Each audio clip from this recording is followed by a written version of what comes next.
Bonjour et bienvenue sur jaicompris.com. Alors l'objectif de cette vidéo, c'est de faire un problème avec des fractions.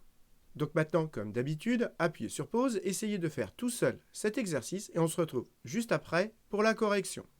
Donc allons-y, corrigeons cet exercice. On nous dit que Lisa a joué 1/9 du temps comme gardienne, 4/9 du temps comme latérale droite et 2/9 du temps comme avant-centre.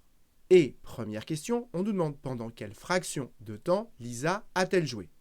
Alors faisons un schéma pour visualiser la situation. On va faire un gâteau qui représente le temps que Lisa s'est entraînée. Et on nous dit que Lisa a joué 1/9 du temps comme gardienne. Ça veut dire que notre gâteau, il faut le couper en 9 parts égales et en prendre une part. Donc voilà, j'ai coupé mon gâteau en 9 parts égales et maintenant j'en prends une part que je vais appeler G qui correspond au temps qu'elle a joué comme gardienne. Ensuite, on nous dit que 4/9 du temps, elle a joué comme latérale droite. Donc ça correspond à 4 parts sur mon gâteau. Donc je mets LD comme latérale droite sur 4 parts.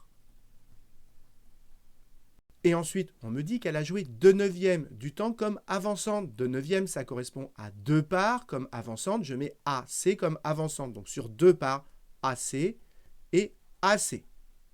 Et donc, combien de temps elle a joué? Eh bien, chaque part correspond à 1/9 de l'entraînement. Eh bien, ici, vous avez 1, 2, 3, 4, 5, 6, 7 parts. Donc, ça correspond à 7/9 de l'entraînement.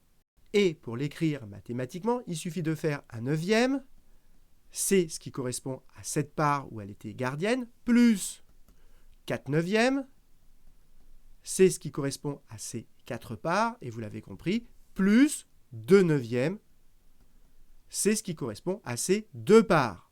Et maintenant, il faut additionner ces fractions qui ont le même dénominateur. À chaque fois, on a 9 en bas. Et je vous ai rappelé, pour additionner des fractions qui ont le même dénominateur, on garde ce dénominateur. Donc ici, on garde 9 et on additionne les numérateurs, c'est-à-dire les nombres qui sont en haut. C'est-à-dire qu'on fait 1 plus 4 plus 2. Et maintenant, il n'y a plus qu'à additionner. 1 plus 4, ça fait 5, plus 2, ça fait 7. Et donc, au final, ça fait 7/9. Et c'est ce qu'on retrouve avec notre gâteau. Ici, vous avez le nombre de parts où elle a joué, 7 sur 9 parts au total. 7/9 du temps, elle a joué. Et ensuite, on nous dit que le reste du temps, elle s'est échauffée. Donc, les 2 parts qui restent, eh bien, c'est là où elle s'est échauffée. Je vais écrire un E dedans comme échauffement.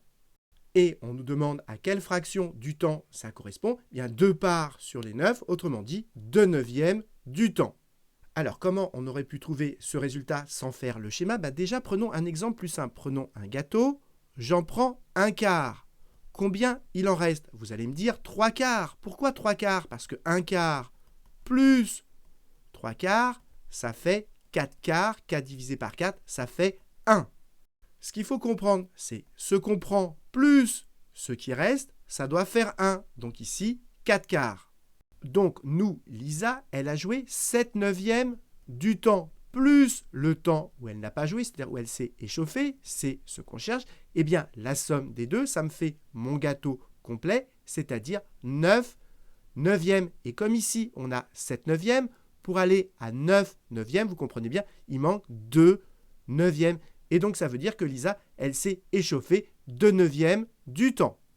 Donc, la réponse, c'est qu'elle s'est échauffée 2/9 du temps. Et pour expliquer, on écrit qu'elle a déjà joué 7/9, ça veut dire qu'on a déjà pris 7 parts sur 9. Et donc, combien il en reste? Eh bien, 2 parts, 2/9. Et on vérifie bien que 7/9 plus 2/9, ça fait 9/9, c'est-à-dire toutes nos parts, c'est-à-dire 1. Donc voilà, j'espère que vous avez bien compris cet exercice. Et comme d'habitude, si vous avez apprécié cette vidéo, n'hésitez pas à la partager et à la liker.